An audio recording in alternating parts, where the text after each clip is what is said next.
नमस्कार दोस्तों, study IQ में आप सभी का बहुत बहुत स्वागत है। जैसा कि आप लोग जानते हैं, हम लोग यूपीएससी का क्रैश कोर्स रन कर रहे हैं। उसी क्रैश कोर्स में आज हम डिस्कशन को कंटिन्यू करते हैं, राइट। आज हम आर्ट एंड कल्चर के करंट अफेयर्स में मार्च, अप्रैल और मई महीने के करंट अफेयर्स को कवर कर रहे थे, जिसमें हम ऑलरेडी आपके सामने सेट 1 पेश कर चुके हैं। यदि आपने सेट 1 को नहीं देखा है, आप जाकर उसको देख सकते हैं। जो लोग हमारे साथ नए या फिर पहली बार जुड़ रहे हैं, उनको बता दूं, अगर आप इस पर्टिकुलर पूरे सीरीज़ की प्लेलिस्ट को रेफ़र करना चाहते हैं, नीचे कमेंट सेक्शन में आपको पहला कमेंट में इस पर्टिकुलर सीरीज़ की प्लेलिस्ट का लिंक मिल जाएगा। वहाँ पर जाके आपको इसकी पुरानी वीडियोस के सभी लिंक्स मिल सकते हैं, जिसमें हमने art and culture, economy, polity, इसके अलावा ज्योग्राफी, इसके अलावा साइंस एंड टेक, आईआर जैसे सभी टॉपिक्स को कवर किया है। ठीक है, ये पूरा का पूरा क्रैश कोर्स जो है, ये आप लोगों के लिए फ्री ऑफ कॉस्ट लाया जा रहा है और यूट्यूब पे सारी की सारी वीडियोस फ्री में अवेलेबल हैं। चलिए स्टार्ट करते हैं। यदि आप लोग इस लेक्चर की पीडीएफ को डाउनलोड करना चाहते हैं तो मेरे टेलीग्राम चैनल से कर सकते हैं, जिसका नाम है अनिरुद्ध सर। ध्यान रखिएगा, ये मेरी यूनिक आईडी है। इसके अलावा इंस्टाग्राम और ट्विटर पे भी आप मेरे साथ जुड़ सकते हैं। स्टडी आईक्यू की ऐप लॉन्च हो चुकी है, जो कि गूगल प्ले स्टोर पर अवेलेबल है। इस ऐप के ऊपर कई सारे ऐसे कोर्सेज उपलब्ध हैं, जिसके थ्रू आप अपनी यूपीएससी या फिर स्टेट पीसीएस की तैयारी को और भी ज़्यादा आसान और सरल बना सकते हैं। इसमें कुछ कोर्सेज हैं जो मैंने खुद तैयार किए हैं, इनको जाकर आप देख सकते हैं। हर कोर्स की डेमो वीडियो अवेलेबल है। अपना डेमो वीडियो देखने के बाद ही आप कॉल लें कि कौन सा कोर्स आपको बाय करना है, राइट। आइए स्टार्ट करते हैं। इस पर्टिकुलर लेक्चर में हम बेसिकली 5 टॉपिक्स कवर करने वाले हैं। It is going to be slightly lengthy. सबसे पहले हम बात करेंगे आईसीसीआर के बारे में। इसकी रिसेंटली 70th फाउंडेशन एनिवर्सरी बनाई गई थी।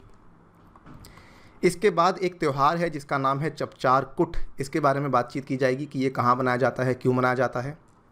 देन सुर्खियों में रही राजकुमारी अमृत कौर एंड इंदिरा गांधी, क्योंकि टाइम मैगज़ीन, यूएसए की टाइम मैगज़ीन ने इसमें इन दोनों महिलाओं को कहा कि ये जो 2 महिलाएं हैं, पिछली सदी की सबसे ज़्यादा 2 इन्फ्लुएंशियल महिलाएं मानी जाती हैं। ठीक है, टॉप 100 वुमेन में इनका नाम आया। इसकी बात करेंगे। Then we will talk about Attukal Pongal. ये पर्टिकुलर जो फेस्टिवल है, ये न्यूज़ में क्यों रहा? बिकॉज कोरोना वायरस अभी स्टार्ट ही हुआ था और यहाँ पर बहुत बड़ी गैदरिंग होती है वुमेन की, महिलाओं की, लेकिन इस गैदरिंग पे कोई तरह की रोकथाम यहाँ पे नहीं लगाई गई थी। और इस पर्टिकुलर फेस्टिवल के बारे में कुछ और इम्पॉर्टेंट फैक्ट्स। एंड फाइनली इसी के साथ जुड़ा हुआ कुछ इंपॉर्टेंट फैक्ट्स हैं न्यू ईयर सेलिब्रेशन के, यहाँ पर इसके बारे में हम यहाँ पर बात करेंगे। चलिए स्टार्ट करते हैं एक सिंपल से सवाल के साथ। Which of the statement is correct regarding the ICCR, right. ICCR की बात हो रही है। आईसीसीआर की फुल फॉर्म आप देख सकते हैं, Indian council for cultural relations. It is an autonomous body under the ministry of culture. It was founded in 1950 by Jawaharlal Nehru, independent India's first Prime Minister. यहाँ पर ये पहला स्टेटमेंट बिल्कुल ट्रू है। इसकी फाउंडेशन जो है ये मिनिस्ट्री ऑफ कल्चर के अंडर ही है और ये एक ऑटोनॉमस बॉडी है। ठीक है। Second, it was founded in 1950 by Jawaharlal Nehru. ये स्टेटमेंट यहाँ पे गलत है, क्योंकि इसकी जो स्थापना है ये की गई थी मौलाना अबुल कलाम आज़ाद के द्वारा, ना कि जवाहरलाल नेहरू के द्वारा।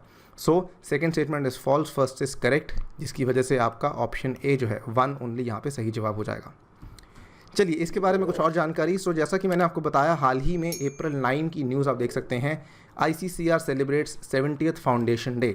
कुछ इंपॉर्टेंट फैक्ट्स इसके बारे में जल्दी से देख लेते हैं। ये एक ऑटोनॉमस ऑर्गेनाइजेशन है, गवर्नमेंट ऑफ इंडिया के अंडर फंक्शन करती है, right. And to be more precise, ministry of culture के अंडर ये फंक्शन करती है। इसकी फाउंडेशन 1950 में हुई। हमारे मौलाना अबुल कलाम आज़ाद, जो कि इंडिपेंडेंट इंडिया के पहले शिक्षा मंत्री थे, इनके द्वारा इसकी फाउंडेशन की गई थी। इसके अलावा जो आईसीसीआर है, इसकी एक और ख़ास बात है कि जब से इंटरनेशनल योगा डे बनाया जा रहा है दुनिया भर में, सन 2015 से इसकी शुरुआत हुई थी, तब से आईसीसीआर के ऊपर ये जिम्मेदारी है कि दुनिया भर में इसकी सेलिब्रेशन को फैसिलिटेट करना, यानी कि दुनिया भर में इसके कई सारे सेंटर्स हैं या फिर दुनिया में जो भी देश हैं, किसी को भी किसी तरह की असिस्टेंस चाहिए तो उसमें आईसीसीआर यहाँ पे हेल्प करता है। ICCR also runs 36 cultural centres across the globe and its emphasis is on making India the hub of higher education, right. अगर हम बात करें मौलाना अबुल कलाम आज़ाद के बारे में, आप सभी जानते हैं ये बहुत ही महत्वपूर्ण फ्रीडम फाइटर थे, स्वतंत्रता सेनानी थे। यहाँ पर अगर हम बात करें इनके बारे में, इनका जो ओरिजिनल नेम था मुहियुद्दीन अहमद, और इनका जन्म हुआ था 11 नवंबर 1888 सऊदी अरेबिया के शहर मक्का में, राइट। इनका जो बेसिकली आइडियोलॉजी था वो एक तरीके का मिक्सचर था of eastern and western concepts, यानी कि इन्होंने, आप कह सकते हैं, वेस्टर्न ओरिएंटलिज्म और एंग्लिसिज्म दोनों तरह की पढ़ाइयाँ की हुई थी, जिसकी वजह से ये एक बहुत ही इंटीग्रेटेड पर्सनालिटी के इंसान थे। He was a proponent of Hindu Muslim unity and he was also against the partition, right? आपको ध्यान होगा, अगर हम बात करें वेवल कॉन्फ्रेंस के बारे में जो कि 1945 में हुआ था, उस टाइम पर इन्होंने बहुत ज़्यादा आवाज़ उठाई कि हिंदू और मुस्लिम को यहाँ पर अलग नहीं करना चाहिए एंड ये पार्टीशन के यहाँ पे खिलाफ थे। खैर, इसके अलावा अगर हम बात करें, इनका जो पॉलिटिकल करियर था ये स्टार्ट बेसिकली होता है 1920 से, और 1920 में, to be very very precise, असल में इनका जो पॉलिटिकल करियर था ये शुरू होता है खिलाफत मूवमेंट की वजह से, लेकिन उसके बाद ये लाइमलाइट में आते हैं नॉन कॉपरेशन मूवमेंट की वजह से, जो कि गांधी जी के द्वारा चलाई गई थी। So Maulana Abul Kalam Azad supported the non cooperation movement, जो कि स्टार्ट की गई थी महात्मा गांधी जी के द्वारा, और आईएनसी में प्रवेश किया इन्होंने सन 1920 में। इसके अलावा इनका एक और बहुत बड़ा योगदान था, जिसमें इन्होंने एक वीकली जर्नल स्टार्ट किया था जिसका नाम था अल हिलाल। आई एम श्योर आपने इसके बारे में सुना होगा, बहुत ही फेमस और बहुत ही महत्वपूर्ण जर्नल था ये। अगेन इनका यहाँ पर भी फोकस यही था कि हमें हिंदू मुस्लिम एकता के लिए जो है हमेशा इसको सपोर्ट करना चाहिए। और ये बेसिकली स्टार्ट क्यों किया गया था, बिकॉज 1909 में जब मॉर्ले मिंटो रिफॉर्म्स आए थे, जिसकी वजह से सेपरेट इलेक्टोरेट्स लाए गए थे, जिसकी वजह से एक तरीके से रिफ्ट होनी स्टार्ट हो गई थी बिटवीन हिंदूज़ एंड मुस्लिम्स, उसके खिलाफ आवाज़ उठाने के लिए अल हिलाल पब्लिश किया गया था एक वीकली जर्नल के रूप में 1912 में। इसके अलावा ये आईएनसी के प्रेसिडेंट बने 1923 में, केवल कुछ समय के लिए, लेकिन उसके बाद दोबारा ये प्रेसिडेंट चुने गए थे सन 1940 में, और उसके बाद ये काफ़ी लंबे समय तक इस पोस्ट पे रहे टिल 1946। इसके अलावा इनके कुछ और इम्पॉर्टेंट योगदान, बेसिक कॉन्सेप्ट ऑफ यूरान, गुब्बारे खतिर, दरसे वफा, इंडिया विंस फ्रीडम, ये भी कुछ हैं, राइट। चलिए नेक्स्ट की बात करते हैं। नेक्स्ट टॉपिक हमारे सामने है चपचार कुट का। सो चपचार कुट क्या है, जैसा कि आप देख सकते हैं मार्च 6 की न्यूज़ है। Chapchar Kut the biggest and most joyful festival of Mizos being celebrated today, right. So as you can see Mizos का है तो हमारे उत्तर पूर्वी राज्य मिज़ोरम में बनाया जाता है ये। Recently in Mizoram the biggest and most joyful festival of Mizos has been celebrated across the state. इसका दृश्य आपके सामने है, जैसा कि देख सकते हैं काफ़ी लोग यहाँ पे इकट्ठा होते हैं और नाच गाना भी होता है and it is very very joyful experience. ये बेसिकली अभी कोरोना का जो लॉकडाउन था वो स्टार्ट नहीं हुआ था, उसके पहले ही बनाया गया था, तो तभी का दृश्य है ये। सो चपचार कुट काफ़ी पॉपुलर स्प्रिंग फेस्टिवल है, ठीक है, क्योंकि ये टाइम स्प्रिंग का होता है। आपको मालूम होगा मार्च अप्रैल का जो टाइम है स्प्रिंग का फेस्टिवल टाइम होता है। सो एक स्प्रिंग फेस्टिवल है, मार्च के टाइम मनाया जाता है and very very important basically ये क्यों मनाया जाता है, ये सिग्निफाई क्या करता है, सिंबलिज्म किस चीज़ का है। सो जिस टाइम पर नॉर्थ ईस्ट स्टेट में झूम कल्टीवेशन का जो ऑपरेशन है, जो कि वहाँ पे कृषि करने की जो प्रक्रिया है, शिफ्टिंग कल्टीवेशन भी कहा जाता है इसे, शिफ्टिंग कल्टीवेशन जब यहाँ पे ख़त्म हो जाती है उनकी, जब ये टास्क ख़त्म हो जाती है, उसको ख़त्म करने के लिए सिंबलिज्म होता है चपचार कुट बनाने का, right. As you can see ये फेस्टिवल जो है काफ़ी लंबे समय से चलता आ रहा है, लगभग 1450 से 1700 एडी के बीच में ऐसा माना जाता है। कभी ना कभी स्टार्ट किया गया था एक छोटे से गाँव में जिसका नाम है स्वाई पुई, राइट। सो ये इतना इंपॉर्टेंट नहीं है, आपके लिए इम्पॉर्टेंट है ये जानना कि ये क्यों मनाया जाता है और किस राज्य में इसकी सेलिब्रेशन की जाती है। नेक्स्ट, ये काफ़ी इंपॉर्टेंट न्यूज़ है यहाँ पर, राजकुमारी अमृत कौर एंड इंदिरा गांधी। जैसा कि आप देख सकते हैं टाइम मैगज़ीन है, इन्होंने इनको ऑनर किया सबसे पहले यहाँ पे इंदिरा गांधी जी को और उसके बाद राजकुमारी अमृत कौर को, right. So they have said that they are among the 100 women of the year, right. So Rajkumari Amrit Kaur and Indira Gandhi were mentioned in Time magazine's list of the 100 most powerful women who defined the last century. यहाँ पे 100 ऐसी शक्तिशाली महिलाएं जिन्होंने पिछली सदी को define किया, पिछली सदी को परिभाषित किया, उनका नाम यहाँ पे लिया गया था, राइट।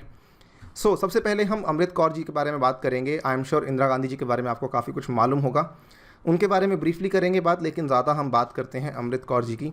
सो इनका जन्म 1889 में हुआ। एक रॉयल घराने में इनका जन्म हुआ, कपूरथला जो कि आज के प्रेजेंट टाइम में यहाँ पर पंजाब में लोकेटेड है।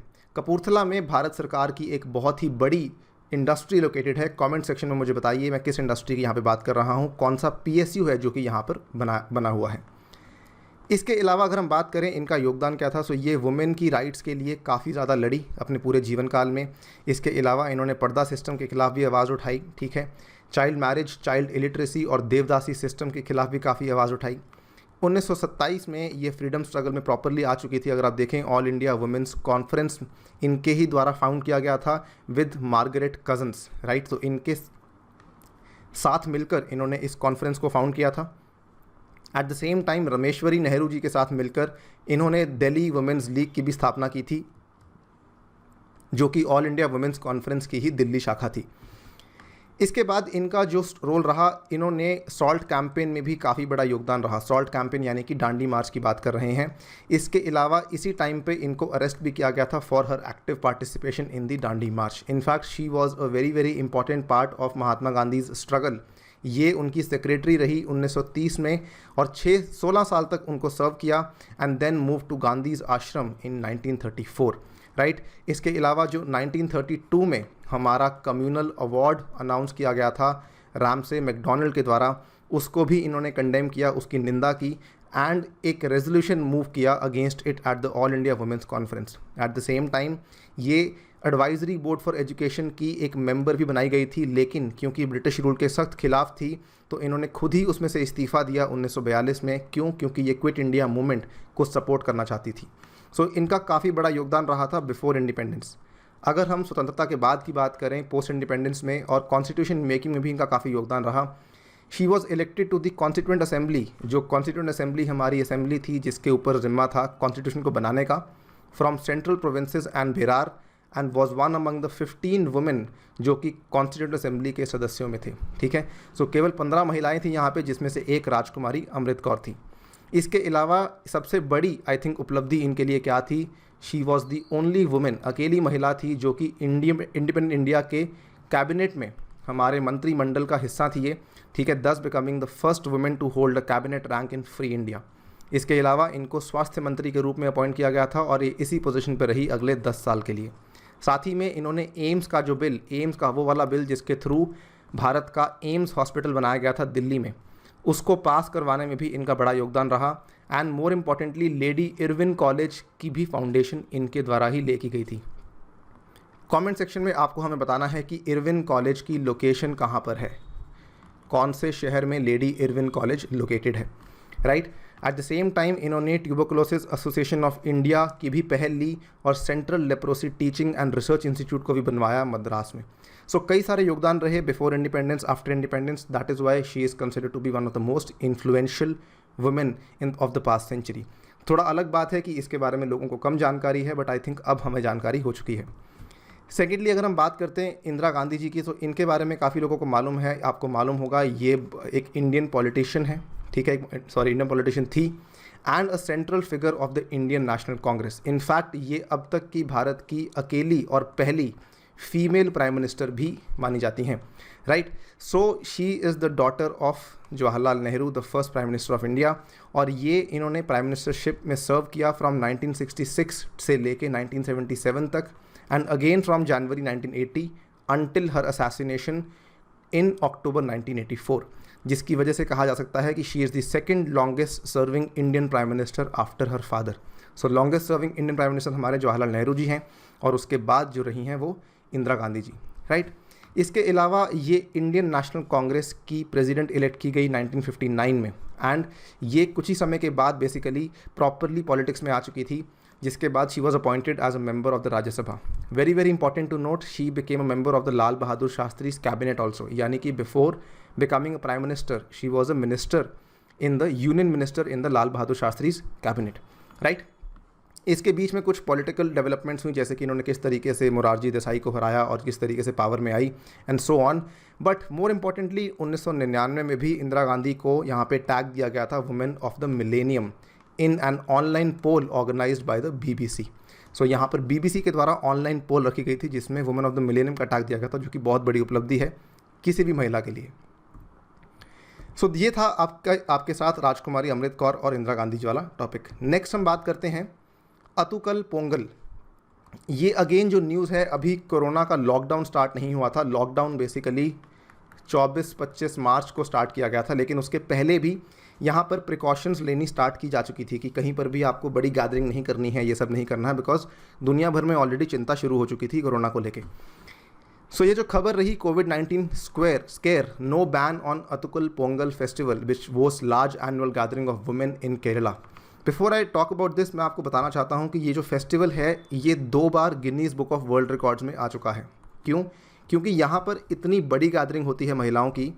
आप देख सकते हैं 1997 की बात है, उस टाइम पर भी Guinness book of world records में इसका नाम आया, जिस टाइम पर 15 लाख महिलाएं इकट्ठी हुई और इन्होंने पोंगल ऑफ़र किया, ठीक है। और उसके बाद 2009 में फिर से इनका नाम Guinness book of world record में आया, बिकॉज उस टाइम पर 25 लाख महिलाओं ने इसमें एक साथ पार्ट लिया, ठीक है। इसमें एग्जैक्टली होता क्या है? सो सबसे पहले ये केरला का जो कैपिटल है थिरुवनंतपुरम, वहाँ पे एनुअल अतुकल पोंगल फेस्टिवल बनाया जाता है, which is the all women religious congregations, जिसकी सेलिब्रेशन यहाँ पे होती है। और ये दुनिया भर में one of the largest all women religious congregations हैं।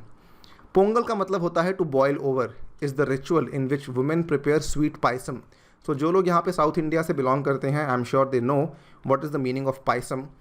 पायसम बेसिकली एक तरह की पुडिंग है, ठीक है, एक तरह की खाने की आइटम होती है, made from rice, jaggery, coconut and plantains cooked together and they offer it to the goddess. So यहाँ पे गॉडेस को ऑफरिंग की जाती है इस पर्टिकुलर स्वीट पायसम की।